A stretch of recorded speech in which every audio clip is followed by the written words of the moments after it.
You're listening to the Whole Hog Sports Podcast. And now, here's your host, Matt Jones. Arkansas-Mississippi State's a day away. We'll preview it today along with other SEC games. Plus, we'll talk about the latest nuttiness in coaching searches around the country. First, a word from Kendall King. Kendall King, we're proud of over 4 decades of design.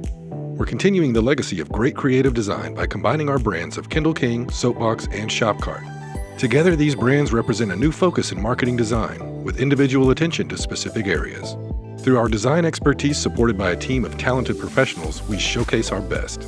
We are Kendall King, we are Soapbox, we are Shopcart, we are design.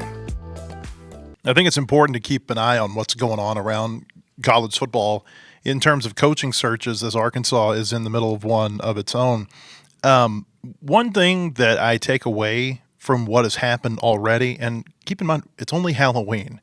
Like, it's so weird. It feels like we are in the midst of coaching search season, and we have like we're still over a month away from the conference championship games. It's just so different this year how teams are doing things. But the big takeaway to this point, Ethan Westerman's in studio with me, is that if you expected the coaching market to change this offseason, it ain't happening. Look at what Indiana's done with their 10-year contract for Curt Cignetti. Nebraska, they've lost their mind and tied up Matt Rule through the 2030s. You got this whole thing going on in Louisiana that I want to get to with what's happening with LSU. But, like with Rule and with Cignetti, well, what happens? I heard it in Nebraska yesterday. It was, it would cost everybody $15 million to buy him out now, so he isn't going anywhere this year. You realize that guy has an 18-15 record at Nebraska. I know they're 6-2 this year. He hasn't beaten a ranked opponent since he's been there. Not beating ranked opponents, having a record right around 500, that's not going to cut it for very long at Nebraska. And so, you wonder about Nebraska. Did you just handcuff yourself to somebody that you're going to have to pay $50-60 million somewhere in the, somewhat near future to break away from? I just cannot understand why, in light of Penn State and LSU and what the Louisiana governor's comments were this week, why these schools continue to just get themselves in this cycle that they cannot get out of as it pertains to coaches' buyouts. I don't have any problem with them giving their coaches a contract extension. I think Curt Cignetti has more than earned a contract extension at Indiana. But, what's happening is that the extensions and the buyouts and everything, it's just the same as it's always been. And so for everybody else that's hiring coaches this offseason, Arkansas being one of them, you're stuck in that market too, and you're probably going to have to overpay for a coach, especially relative to what it might have looked like 3 years ago. That programs continue to kind of handcuff themselves by doing this. It just seems like such a move that isn't concerned with the future very well. It's because we've seen all too often how these big buyouts really handcuff a program down the road whenever things don't work out. And I just think it's unfortunate for programs like Arkansas that are now into the same market to where it's almost like who's going to be the cheapest, who's gonna decide that they are not going to pay as much in this market where you really have to pay a lot. I don't know that Arkansas is going to go after the cheapest coach. I'm not sure I agree with that. But it is unfortunate for, like say, Arkansas, where they waited on Sam Pittman, and I think one of the reasons they waited on Sam Pittman was to see if the buyout would go down. That buyout, that's a big deal here. And that's not to say that there aren't people that are affiliated with the program who can't come in and save the day and say, hey, I'll take care of that, or I'll take care of part of that. But it's a bigger deal here than I think it is at other schools. But, when you're out there and you're trying to get the same type of coaches that a Penn State or an LSU or whoever is trying to get, and you're having to deal with the same, it is unfortunate because mentioned this earlier in the week. Arkansas's they're in shark-infested waters. Do they have the mindset to swim with the other sharks? Because it's either eat or be eaten. And at this point in time, I don't know that I've seen Arkansas, have that shark-like mentality when it comes to football. Does that change this offseason? I don't know. Maybe it has to in order to get the type of coach that they think they need. Yeah, and I think it's good to remember, too, that in these types of coaching searches, it's only going to get crazier because, I mean, let's think about Arkansas's last basketball coaching search, for instance. Eric Musselman leaving or actually, we can even go a step ahead with USC's coach leaving USC. It sets off a whole new, set of dominoes for other programs where jobs open. And it's like this football coaching carousel, there's going to be some coach leave his current program that opens up his job. And then you've got even more programs that are in the same boat that are going to be able to be a big money player, I think. It's just this coaching search is going to get even wilder because there's going to be more jobs open based on coaches getting fired and then also coaches leaving for some of these openings. So it's going to be interesting to see as more of these jobs open with programs like, I know Auburn's been floated out there. I don't know if that's going to happen, but if they lose to Kentucky this weekend, it might. For sure. But there's a lot of programs, of that caliber of like an Auburn or somebody who that could open up, and all of a sudden it makes Arkansas even more competing with programs that are going to pony up, I feel like, and be kind of the sharks in that ocean. But if there's one thing we know, if it's this crazy by October 31st, boy, it's going to just get a little bit crazier. So there's always that team, or sometimes there's multiple teams that they just look crazy during the coaching search. And this year, that's LSU. Mm-hmm. What's happened down there in the last few days, their governor, Jeff Landry, had what I would just call an unhinged press conference a couple of days ago. And I think he has potentially sunk LSU's chances of getting a high-quality head coach to come in there after they fired Brian Kelly. LSU, everybody says that this is one of the very best jobs in the country. Some people may even say it's the best job in the country when you think about access or proximity to recruits, fan support, everything that goes into that. Obviously, it's a really great program, but you got to be willing to have everybody in alignment. And right now, I mean, they look like that guy that comes into the chiropractor's office who can't walk straight and can barely take, 2 steps because they're so out of alignment. They don't have a university president. They've got a governor who was obviously in crossways with other people in the athletic administration. They fire their AD. I mean, if you're a head coach and you're looking at LSU right now, let's say you're Lane Kiffin, because he's the hot name. He's who everybody says that LSU is going to want to go target. Like, do you really want to go there when you have things here at Ole Miss, or you might have another job elsewhere where things are more in alignment? Like, people talk about Ole Miss and why they're successful right now. I think that a lot of it has to do with alignment. They've got an AD in Keith Perry, who's from Arkansas, with Lane Kiffin, and they've certainly got a collective that has been at the forefront of being really good in the sport. So there's an alignment at Ole Miss, and I think that's one of the reasons that they're successful. You look at Vanderbilt. Hey, why is Vanderbilt doing non-Vanderbilt things right now? I think there's an alignment there with their AD and their head coach and others within that university. And at LSU, I don't see that. I feel like whoever steps into that situation, stepping into something that's really weird. And, so we don't know necessarily what the alignment is at Arkansas.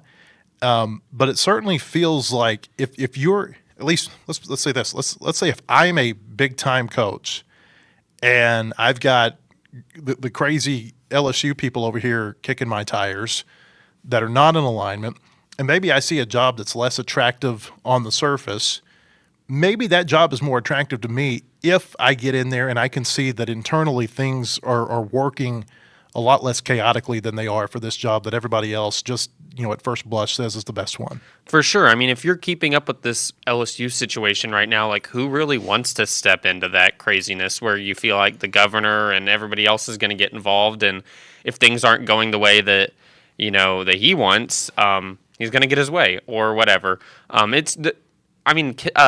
LSU women played an exhibition last night, and Kim Mulkey wouldn't do her press conference because she said she was so heartbroken by Woodward or Scott Woodward getting fired. Yeah. I mean, he's who hired her there. He was at A&M prior, right? Yeah, for a while. That's part of the knock against him is that he hired Jimbo Fisher to A&M. Now there is a little bit of misinformation, I guess, out there. Yes, he did hire Jimbo Fisher, and yes, he gave Jimbo Fisher a big buyout. But about 2 or 3 years into Jimbo Fisher's tenure at A&M, their next AD, Ross Bjork, who's now at Ohio State, he gave him a contract extension and basically reset that 10-year clock. So Woodward and Bjork kind of co-share the burden, the blame, whatever you want to call it, there at A&M with what happened with Jimbo. But you look at the two biggest buyouts in college football history. The guy who hired both of those coaches was Scott Woodward. Yeah, so not a good look there. By the way, speaking of ADs, I think you called him Keith Perry because he's from Perryville. Keith Carter. Perryville, Yeah, yeah. no, I caught it in real time. I was like, I think you were just getting Perryville mixed up. I've been through Perryville a few times. I have too. I think the Mustangs is what they are. You look at that situation for Lane Kiffin right now, and it really is like things are going well there. And it's like, what entices a coach to uproot something that's, I mean, you're ranked 7th in the nation right now. It's not like you can't win at Ole Miss, clearly.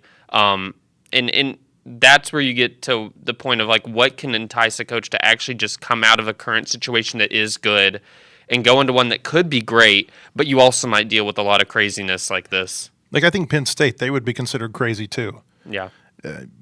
James Franklin took him to the national semifinals last year, and you run him out of town less than a year later.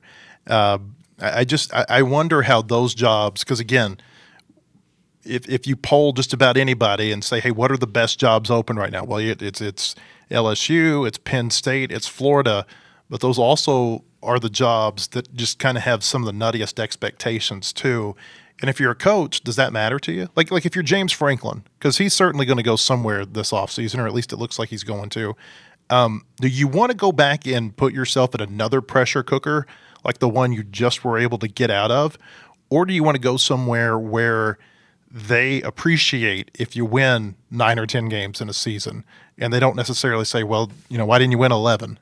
I think that could be – that's just something to watch as we go forward here in these coaching searches, whether or not that makes an amount of difference to these coaches who are the big names. Yeah, and it's just there's such different ends of the spectrum where there's these schools that are so reactionary, it feels like, all the time, and then there's ones like Arkansas that people have a knock against Juracek for not pulling the plug on Sam earlier. It's just like there's two ends of the spectrum right now, I think, of programs that are so reactionary and do stuff that gets them in a bad situation with buyouts, and there's programs like Arkansas. You're like, did you wait too long? Did you miss a window where you could have really been one of the top jobs in the nation? People thought Arkansas was crazy the last time the job came open because they had not given Chad Morris 2 full years.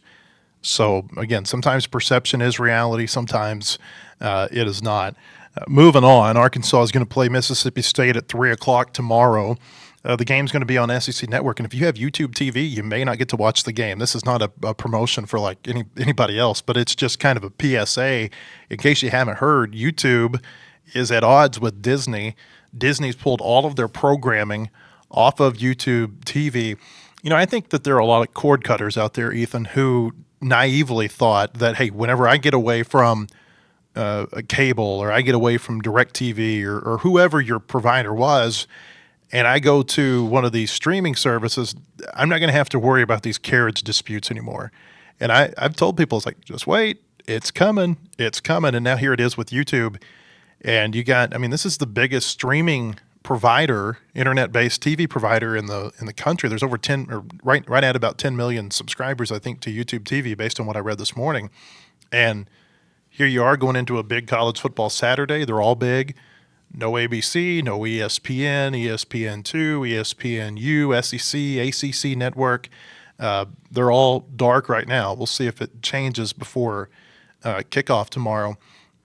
The common denominator in these carriage disputes is Disney. It's always, I should say it's always Disney, because sometimes you have, Nexstar or somebody is at the heart of this too. But typically it's Disney trying to charge more for its content. And I find it interesting. Did you read earlier this week that Disney already owns Hulu? They bought the majority stake in Hulu, or I think the sole stake in Hulu earlier this That's why year. I am a Hulu person, so I know I'm not going to get a blackout. Then this week they merge with Fubo, and now all of a sudden it just seems kind of ironic that in the same week that they merge these two streaming providers together to create what's basically the second largest in the country, now the largest streaming provider can't get Disney access. That's a little fishy, I would say, to me. It's I hate that it feels like it's slowly morphing into like this monopoly with Disney to where they just have all this power to do everything and get their way, and it just kind of stinks. I know a whole lot of my friends watch college football on YouTube TV. It's a very popular because you can do the whole like multi-box, the quad box. So this stinks, and I hope that something gets figured out because that's just frustrating. But yeah, no, as a person who has Hulu, I'm not really worried about losing my ESPN right now. Yeah, I don't think you're gonna have to worry about that one because Yeah. they're kind of They're literally the same company. they're bedfellows, so to Yeah. speak. I've said this several times. I really hated that the SEC went totally exclusive to Disney when they did this a few years ago, and that TV contract goes through I think 2034. I just feel like the NFL, NBA, I think Major League Baseball is on the path to doing this. The leagues that work the best are the ones who have a footprint with everybody. The Big Ten does a good job of Big this. Ten, yeah, they've done a great job because they've got Fox, they've got CBS, they've got NBC. Yeah. I think the SEC made a mistake. I've said this a lot of times. I think they made a mistake when they went exclusively to Disney. What was it, 2-3 years ago when they made that call? Yeah, and what makes it so just frustrating, I think, for all other conferences too, is that like ESPN is also what houses like, college football playoff stuff and all this stuff that it just makes it, because the SEC is so married with Disney and ESPN, no wonder people like it are going to have questions whenever the SEC is getting a record number of teams and this in the playoff, or record number of teams this, record number of teams that. It just looks so fishy. And Always. I sat in on the Board of Trustees meeting last month, and they talked about, hey, our projected revenues are expected to do this and this and this. And one of the big reasons is because we're going to get an increased payout from the SEC, and we're going to get an increased payout from the college football playoff. And at first blush, you say, oh, well, that's nice. But then you start thinking about, hey, what does this look like in my own economic reality? It means your TV prices are about to go right through the roof. Yep. Again. I mean, they already have. And I don't see that slowing down. The cost to sit there and watch games at home is still so much lower than it is to actually get out and go to the game. But eventually, they're going to get their money from you. They figured out, hey, people aren't coming to the games as much as they did, and a lot of it's because they can watch it at home and have maybe even a better experience at home than they can have coming to the game. But they're going to find a way to get that money out of you at some point, and that's what's happening here. I mean, it looks like a total, I don't know if extortion is the right word, but certainly what's going to happen here is that YouTube and Disney are going to come to some sort of agreement. YouTube's going to lose a ton of subscribers as a result of this, and then the people who stick around, your TV rates are about to go up. Yeah, and it's interesting to me because there's always, like, after every single SEC weekend, the SEC or somebody affiliated will put out something of all the TV ratings for the weekend, and the SEC games just blew everything out of the water. And I'm like, I think that's because we've kind of, with the way that Disney has pigeonholed a lot of people into they can only really, like, they're paying just for that. And it's like people don't have a way to watch, and other than like your YouTube TV people who will be able to watch all the different games. I think a lot of people are in a hole right now where they, especially with this whole new like restructuring of ESPN, whatever it's called. It's just the ESPN app. It's a direct-to-consumer But they had the new package that this past year that I think a lot of people forked up that money just to watch ESPN. And now, yeah, I personally don't have a way to watch a whole lot of games that go on either. Because of just the way it's all set up, and it feels like you have to have a subscription for 5 different things if you want to actually watch what you want to watch. You have to have a subscription to your subscription. Exactly. That's kind of what it feels like. Hey, real quick before we move on and keep talking about Razorback football, women's basketball had an exhibition last night, beat UFAS 102-42 at Bud Walton Arena.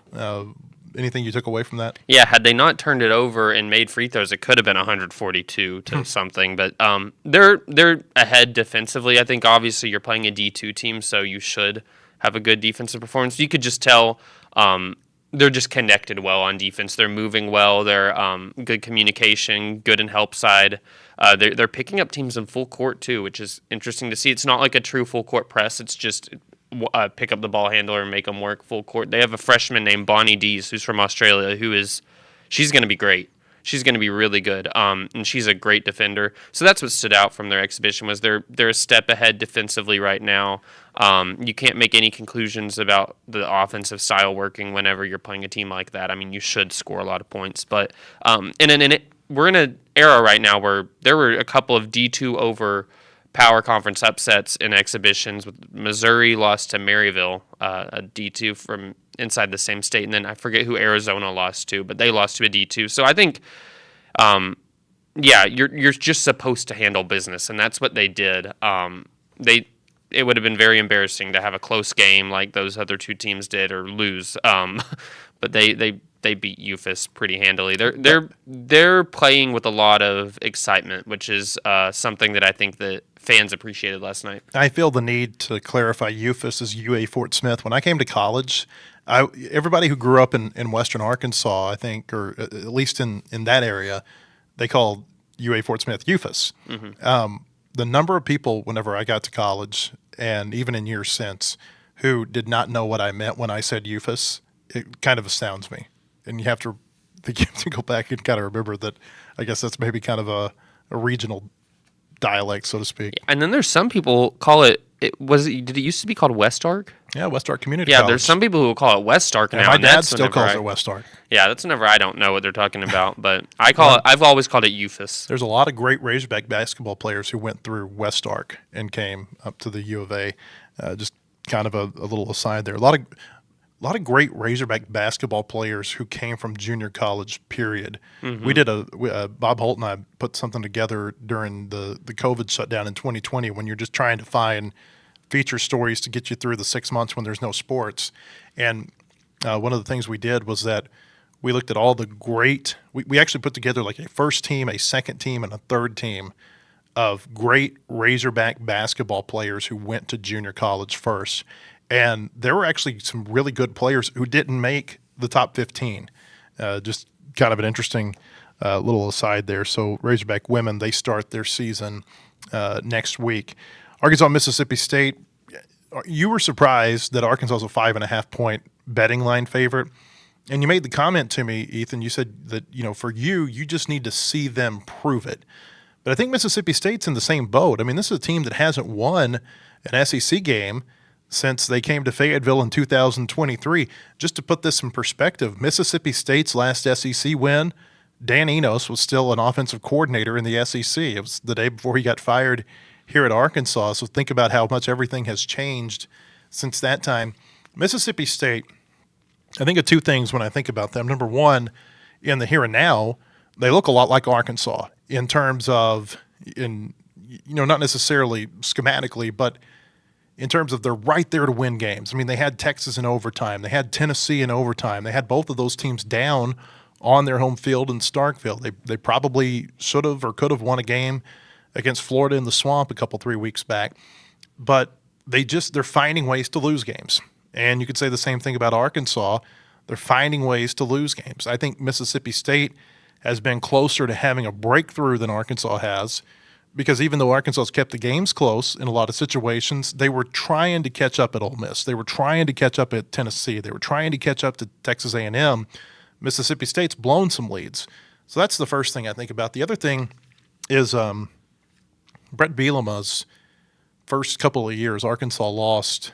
I think it was I think he got up to a 17-game SEC losing streak when you counted John L. Smith's seasons in there too. I think Brett lost his first 13 SEC games, and they just kept having their heart ripped out. I mean, their last game in that losing streak was at Mississippi State.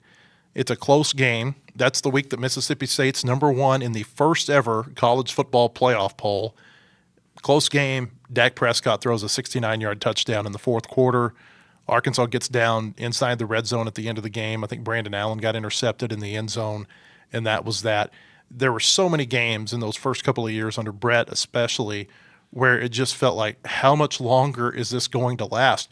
But then when they got through it, they beat LSU on a frigid cold night here, 17-0. Ole Miss came in the next week. They beat them 30-0 in the rain, and there was a little bit of momentum. They were a pretty good team in 2015, I think, in part because of what had happened in 2014. And so with both of these teams, you wonder, is there a breakthrough if they can win this weekend? Like, does a win this weekend in Fayetteville for either Arkansas or Mississippi State, does it maybe kickstart a final month that looks a lot different from a result perspective than what you've seen to this point?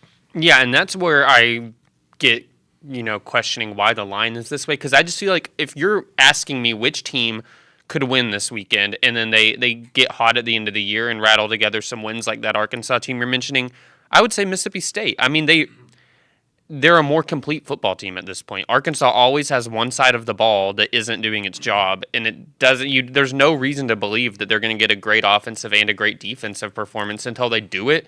I think Mississippi State, you're saying there's no reason to believe we aren't going to make the play that screws up the game until we do it. But I'd take that option over a whole side of the ball not being competent for a game. That's where I'm at with Arkansas. And I think that Mississippi State has been right there enough to where they know that it's a them thing, that they're making a goofy mistake that they can win a game. I think Arkansas, it's like, are we that good enough on defense to be able to, and then last week on offense, to play a game that gets us a chance to win. It's just like, it felt like in even the close losses Arkansas's had, they're always, like you said, always a little bit of a catch-up factor. It's never like how Mississippi State it's been, where they've been in control. They were in control against Texas, Tennessee for a little bit, and they had a really good chance against Florida. I mean, you don't turn it over inside the Florida 30-yard line, and you probably win that game. Like a 340-pound lineman intercepted them and killed their chances. That's when it's like, when will this ever end? Exactly. And I just think that Arkansas right now, it's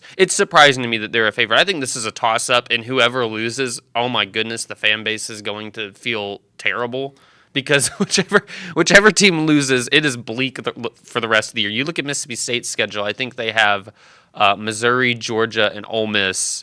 Arkansas's, LSU, Texas, Missouri.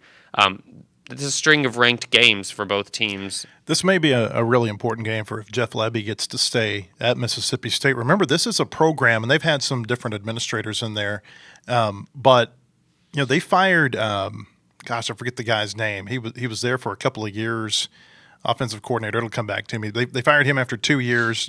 They hired Zach Arnett to replace Mike Leach. He had been their defensive coordinator. I think that was kind of an emotional decision. Moorhead, I think Joe Moorhead was the coach who I was thinking about. But Zach Arnett, they fired him after 1 year. So it's been a school that's not real shy about letting somebody go quickly. State of Mississippi, going back to buyouts, unless it's changed as of a year or so ago, they had a thing in the state of Mississippi where you could not have a coach, any state employee, on a contract of longer than 4 years. And so that really helps bring down the buyout amounts that they would be facing either, at Mississippi State or at Ole Miss. But yeah, I mean, with the teams they got left, they got, like you said, Georgia and then Missouri and then Ole Miss in the Egg Bowl. This is their most winnable game. And I don't know that there's an SEC coach out there who can go 2 years without an SEC win and really feel secure about his job status. Yeah, and that's what I was getting at, that whoever loses this game, like, number one, the coaching situation. I mean, Petrino already losing to Auburn really hurt his chances. I think all of us can agree on that. Think so. You lose to Mississippi State, and I'm willing to say, like, it would take, like, sweeping the last three and making everybody feel great because you beat LSU, Missouri, and Texas, teams that you hate. But I think for Lebby, if you drop this game, I mean, that's really hard to recover from for the rest of this year, because you are staring down the tunnel of perhaps not winning an SEC game in your first 2 seasons, and that's hard to recover from anywhere. I mean, even Vanderbilt, I don't think that's easy to recover from. Going back to Auburn last week, first off on defense, I think Arkansas's defense is playing better. And they're not playing great by any stretch of the imagination, but I think they're playing better since all of the coaching changes. And obviously it wasn't just Sam Pittman. It was overhauling the defensive staff mid-season. They were not good against Texas A&M. I thought they played well enough against Tennessee and against Auburn that if you have a little bit better, if you don't have the turnovers, basically, you may win those games. Turnovers really put the defense in a tough spot against Auburn, put them in a tough spot a time or two against Tennessee too. So I think the defense is actually playing better, even though the numbers, what what we're looking at numbers-wise is really influenced by the bad game against Texas A&M, but also those really bad games that happened before the coaching search. So, and I wonder last week with Auburn, or in the Auburn game, if they have Cam Ball, who I think was out with a concussion. They haven't said specifically, but that's been reported elsewhere that he was out in concussion protocol. If they have him, does it slow Auburn down in their run game? I think it might. I don't know that he's a great player, but I think he's a good enough player that maybe he changes some of that. And then with Arkansas offensively, I think Taylor Green was not feeling well last week, and I don't know that how much that affected the offensive play. But, we know that he was dealing with the knee injury. I think there might have been something else going on there. And so they say that he's looked a lot different in practice. He's been a lot more, what was the word used during I don't know if upbeat was the right word, but basically that the practices have just looked a lot better this week, a lot cleaner than they did going into that Auburn game. I'm going to pick Arkansas to win. A little spoiler alert for our predictions later. I felt going into this 3-game homestand, and I'm gonna stick with this. I thought they could win at least one game, and honestly, they could have won the last 2. It just didn't break their way.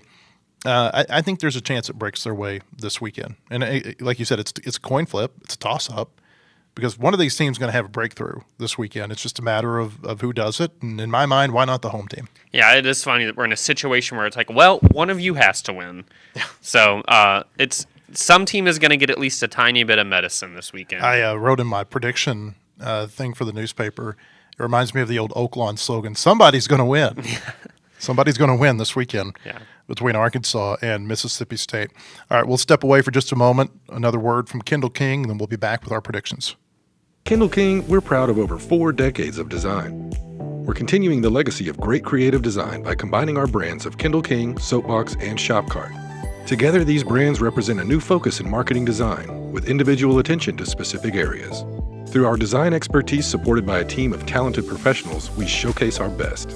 We are Kendall King, we are Soapbox, we are Shopcart, we are design.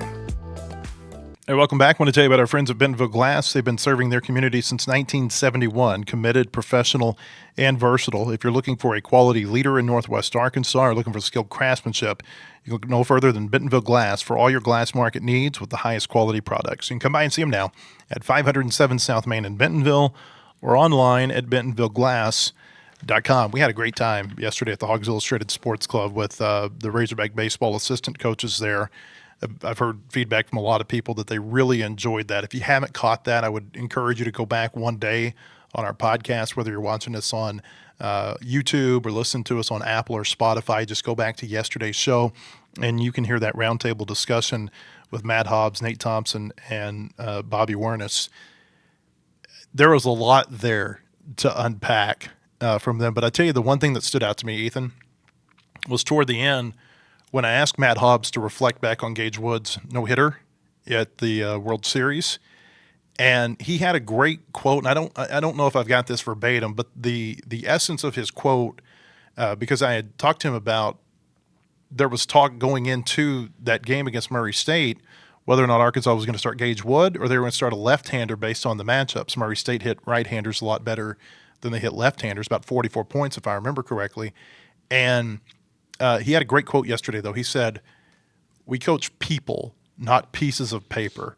And I tell you, that was just that was the one that really stood out to me from yesterday. Yeah, it also stood out on that same note. He said, "I'm not gonna have our season come to an end knowing that I left my first round MLB draft pick just in the dugout." Yep. Like, I mean, and that was pretty powerful because it just goes to show that, like, yeah, there's so much in sports that comes down to analytics. They're very popular. They can be a tool. But coaches have to be in tune with their players, and because sometimes the analytics aren't the answer. Sometimes it's what you know as a coach about your player, about who's going to be able to rise up to the occasion, who you trust in a situation, and so that was cool to hear him talk about. There's an intuitiveness about being a successful coach, and I think it's especially true in a sport like baseball or even softball, like you cover a lot. Just kind of knowing your players and knowing where they're at, from in terms of their mental approach, where they're at in terms of rest. That goes. I mean, it goes a long way toward being successful. Which is why whenever softball last year, I will to this day say I think that they would have made the World Series had their two top pitchers not gotten food poisoning before game one of their super regional. Yeah. And I was like, man, Courtney, I know she's a coach that goes by kind of a lot of times her gut with who should be in their pitching. I was like, what a weird decision to not start your ace in game one of it. And then lo and behold, they had two of them out. And yeah, it's just funny because she has a good feeler for that, sometimes pitching somebody that I'm not expecting. But that was a case of me like, wow, what a weird time to have that. But no, it was food poisoning. And I still think, yeah, they would have made their first College World Series had they had their pitchers available. The whole gut feeling thing, that's a good segue into predictions. Sometimes you just look at the matchup on paper, and sometimes you have to go by your gut. And so I know we're going to disagree on some stuff here. We'll start around the SEC. Number 9, Vanderbilt, is at number 20, Texas. Tomorrow it's going to be at 11 o'clock kickoff on ABC. Vandy 7-1, Texas 6-2. They're both 3-1 in the SEC, and they both still could make it to Atlanta for the conference championship game, which I think that surprises a lot of people to learn that Texas is still, I mean, they kind of, as much as I hate the term control their own destiny, they kind of do as it relates to getting to Atlanta, especially the fact that they get to end the season with Texas A&M. Texas is a 3.5-point favorite in this game. That is with some uncertainty about Arch Manning and whether or not he's going to be able to play. He was in concussion protocol after their game last week. Our efficiency ratings like Vanderbilt by 6. What say you, Ethan? I'm not picking against Vanderbilt anytime now, especially with Texas, all that you mentioned with Arch Manning and some of the uncertainty there. I think Vanderbilt's just been very complete all year, and you don't find that much in the SEC this year. It feels like most teams have one real deficiency. Vanderbilt's been pretty complete. They're, quite frankly, I think had they a few things gone differently in the fourth quarter against Alabama, could be undefeated right now. And that's an Alabama team that's playing well. I'm going to pick Vanderbilt in this one again. I'm going to keep on riding the Pavia train until it somehow crashes. Yeah, I think they were down, like 8 points midway through the fourth quarter, maybe 9 points against Alabama, and then the game kind of got away from them over the last couple of possessions. I say this all the time with Vanderbilt. I'm so impressed by the way that they play just good complementary football, where they've got an offense that is able to limit the number of possessions for the opposing offense, even if it doesn't end in a touchdown. A lot of times they're not a 3-and-out team by any stretch of the imagination. And even if Manning were playing, I think Vanderbilt may have the quarterback edge in this game with the way that Diego Pavia has been playing. I know he didn't have a great game last week against Missouri, but when he's on, he's a game breaker. And I'm picking Vanderbilt too. It's weird because they're Vanderbilt, but I think Vanderbilt's the better of these two teams. The other thing I would say is that Texas, the last 2 weeks, they're very fortunate that they didn't have a loss against two of the winless SEC teams. Kentucky and Mississippi State both took them to overtime. Yeah, I think it's a sign of the times too with Vanderbilt that you can be a really good team this year in the SEC just by being pretty good at a lot of things. You don't I think in the past you're looking at a lot of teams like your Georgia, your Alabama, that they're just so dominant defensively. They're pretty dang good offensively too. You look at Vanderbilt this year, they're like not even in the top 5 in SEC in total defense or total offense, but they're hovering around that 6, 7, 8. Like they're good enough on both sides of the ball, and I think they're scoring offense. So even without having a total offense that's like in the top 5, I think they're maybe 6th in the SEC in total offense. They're 2nd in scoring offense. So they're just a team that's been able to, I don't know, they've been good enough both offensively and defensively. Although I think potentially some team could really expose them in the run game. But it's really yet to happen. I like Vanderbilt. It's hard to pick against them. Moving forward, 6:30 kickoff on SEC Network. Kentucky goes to Auburn. This is like maybe Yuck Bowl 1 in the SEC this weekend. Kentucky 2-5, 0-5 in the SEC. Auburn 4-4, 1-4 in the SEC. Auburn's a 10.5-point favorite. Our ratings like Auburn by 4. And one of the questions is, does the loser of this game, the head coach that loses this game, is he still around next week? I mean, there's been firings about every Sunday this season, and Mark Stoops and Hugh Freeze both feel like they're on the hot seat. What a 2-week stretch for Hugh Freeze. you need to dodge a bullet at Arkansas, and now you need to dodge a bullet against Kentucky and see where it takes you. I know Mississippi State, Arkansas is 0-8 combined SEC. This Kentucky Auburn is 1-9 combined. So both Yuck Bowls. I think this is the uglier Yuck Bowl though, because this is which offense, we say Mississippi State and Arkansas, one of these teams has to win. Kentucky Auburn, I'm like, one of these offenses has to do better than the other, I guess. Both defenses not bad, but man, I think Kentucky's defense is bad. Okay, well they've got a reputation for being good under Stoops. They're not very good this year. It's probably fallen off some as the season's progressed. Early in the year, they were actually playing pretty good defensively. I guess that they have let go of the metaphorical rope, but yeah, I mean, I'm going to pick Auburn in this one because their defense is good enough that if they had an offense, they'd be really good this year. I wonder about Auburn with their quarterback situation and just like what the dynamics are within the team when you're tinkering with your quarterback going into November, the way they're doing. I'll pick Auburn because they're at home, but this is one of those games where, if you text me at 9:30 tomorrow night, like, hey, look over at SEC Network, you see what Kentucky's doing to Auburn? I don't know that I'd be too surprised by that. Yeah, it's going to be a gross one. We know that much. The forecast is 100% chance of gross. All right, that's a good one. We're not going to pick an SEC upset, but we'll pause here real quick. How about an upset in a top 25 game this weekend? What are you looking at? I kind of went back and forth with a few of these. I think I'm going to stick with my initial gut one, which was Virginia at Cal. We have a 15th ranked Virginia team that I think is really riding the coattails that they beat a Florida State team that hasn't proven to be that great. Right. And they also beat Louisville, not a bad team, but they've had some close calls in there too. They beat North Carolina by 1 last week. They beat Washington State by 2. That Louisville win was a 3-point win. They lost to NC State early. I just don't think this is a Virginia team that's as good as their 15th ranking. I don't think Cal's that great either, but that's a tricky game always. We're seeing this whenever you go from East Coast to West Coast. And I think that Cal, I just think this is a game that Virginia, it's finally going to catch up to them playing close with the team.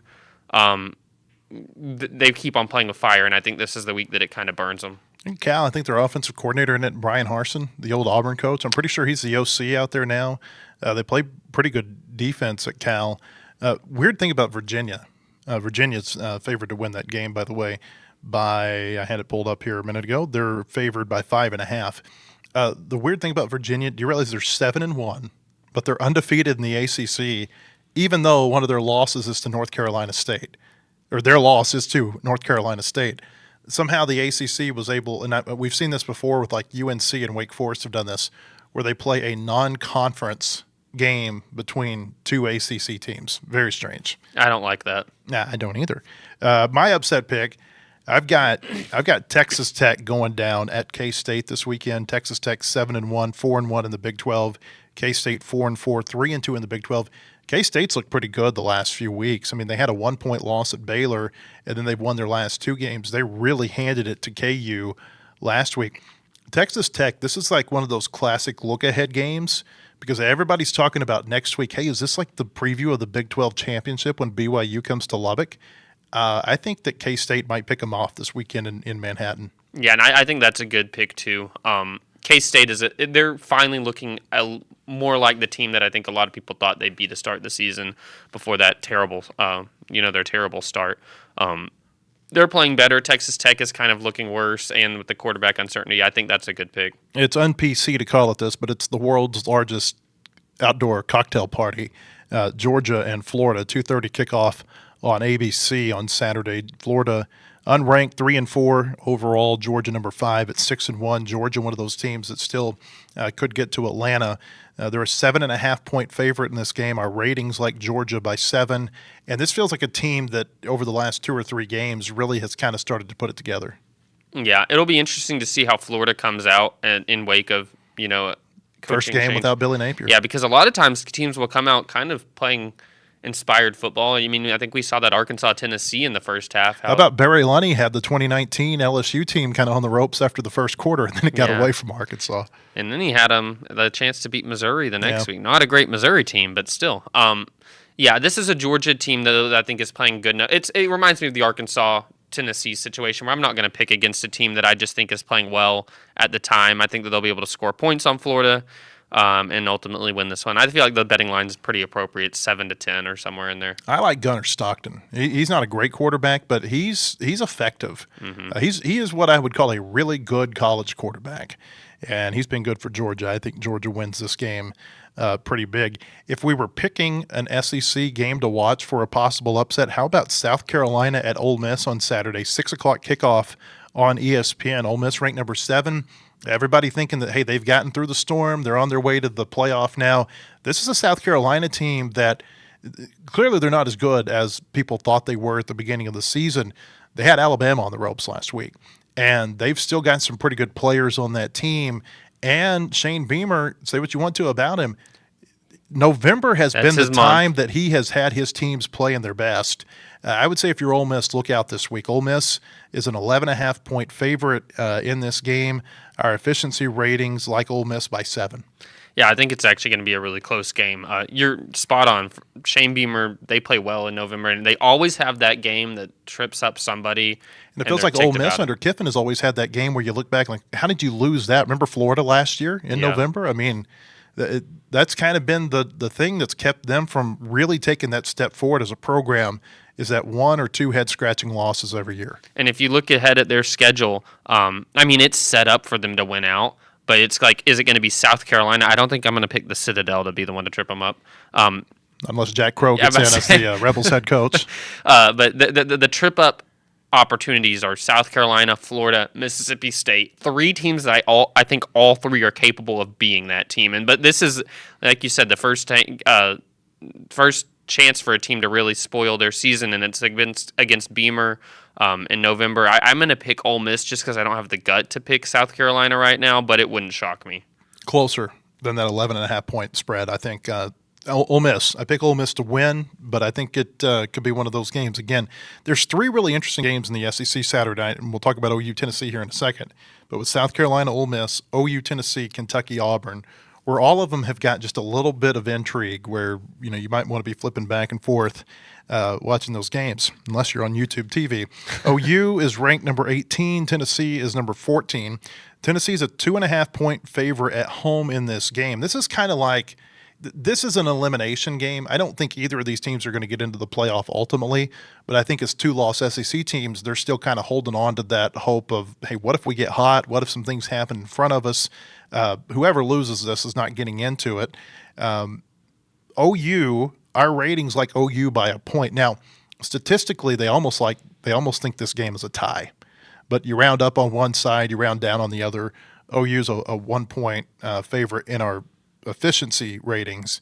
Tennessee is a 2.5-point favorite in Vegas. Yeah, I think this is a great game. I'm going to pick Tennessee just because, I don't know, I just feel like at this stage of the season with Tennessee and their offense, I know what you get from them. Oklahoma's kind of been a mixed bag. You'll think you have them figured out, and then they'll just kind of lay an egg, I think, this year. As far as like the Texas game really got me a little bit off board with them. Yeah. But it's a toss-up, I think, but I'm going to pick Tennessee. Mateer's not playing the same way that he did before the thumb injury, the surgery that he had to have earlier this season. It's a weird game because if you're looking at it from a defensive perspective, OU is way better than Tennessee. Maybe Arkansas is the only team that's worse than Tennessee defensively in the SEC this year. But Tennessee, they have that over-the-top passing attack. We saw Oklahoma struggle with that a little bit last week against Ole Miss. I'm going to say Tennessee because they're at home. But again, that's one of those that it wouldn't surprise me if it goes either way. And this will be kind of fun to watch. The efficiency ratings, because they were so close, you could actually make an argument that they say that this game is going to go to overtime. So if it goes to overtime, they will have said, I told you so. And obviously, we're in year 2 of this game now to where it's less of a big deal because we've seen it before. But Heupel, he wants to win this one. Yeah. Venables, his old co-worker, former coach, a lot of ties in there with OU Tennessee. Now Arkansas, Mississippi State. Bulldogs 4-4, 0-4 in the SEC. Arkansas 2-6, 0-4 in the SEC. Not really the game everybody's going to be wanting to watch nationally, and that's why it ended up on SEC Network. I said I'm going to stay with this because I felt like going into this 3-game stretch, Arkansas was going to win one game at home. They haven't won so far, so it's Arkansas by default. Maybe say, oh, ye of little faith with me, but I do have little faith. I mean, I'm sorry, but is it more of a Mississippi State thing to extend your losing streak to 17 by losing to Arkansas, or is it more of an Arkansas thing to be the team that ends their losing streak by being their win? I wonder if in Starkville right now they're having the same conversation and they are picking Arkansas because, like, hey, I've seen enough of Mississippi State to know that it's not going to happen. And I'm sitting here from the Arkansas perspective. I'm going to pick that Arkansas is going to find a way to lose this game. That's what I'm saying, though. It's like I think that people can be so influenced by the bad things they've seen to this point. I don't know. It's just kind of just an interesting little observation. Yeah. Well, and my thing with Arkansas, mentioned it earlier, have not seen them piece together a good performance, offense, defense, special teams. Mississippi State, I think, has been actually pretty close in some of their losses to that, it being pretty solid in all three phases. And then they'll make one play or two play. Against Texas, it was the punt return touchdown. And against Tennessee scored 2 defensive touchdowns against Mississippi State and sacked them 5 times. Now, I don't think Arkansas is going to do that, but Mississippi State has been that team that they've kind of shown the propensity to allow a non-offensive touchdown to change the game. If this game is close late, it's going to be funny to see which team does the thing. Because if this is going to be, the game will be won ultimately by something. I feel like that one team just does wrong. Return? Yeah, something crazy that you're like, dang, how was that the play? That it's one of these teams is going to have that moment, unless it's a lopsided game that we don't see coming. I'm picking Mississippi State because I have little faith that Arkansas is going to actually do it this year. Until I see it. I'm sorry, the defense looked better against Auburn, but I also think that's a large reason why is because Auburn is not very good offensively. This is a better Mississippi State offense than Arkansas faced last week. And the defense, here's the thing. Mississippi State, say what you want about them, their defense creates turnovers. Mm-hmm. And Arkansas turns the ball over. I think they lead the SEC near the top nationally in interceptions. I'm picking Mississippi State. I'm going to Arkansas by default. By the way, ratings have Mississippi State by 6. Vegas has Arkansas by 5.5. So it seems like everybody is at odds about this game. There's just no clear consensus about who wins. Arkansas and Mississippi State, 3:00 kickoff on Saturday on SEC Network. Hopefully you'll be able to watch it, whoever your TV provider is. If you're not, tune in here. We'll have plenty of coverage at wholehogsports.com throughout the weekend. We'll talk about it on Monday. Also on Monday's show, we'll be previewing the Razorback basketball season opener against Southern that night at Bud Walton Arena. Hope to see you then or at our website. Have a great weekend, everybody.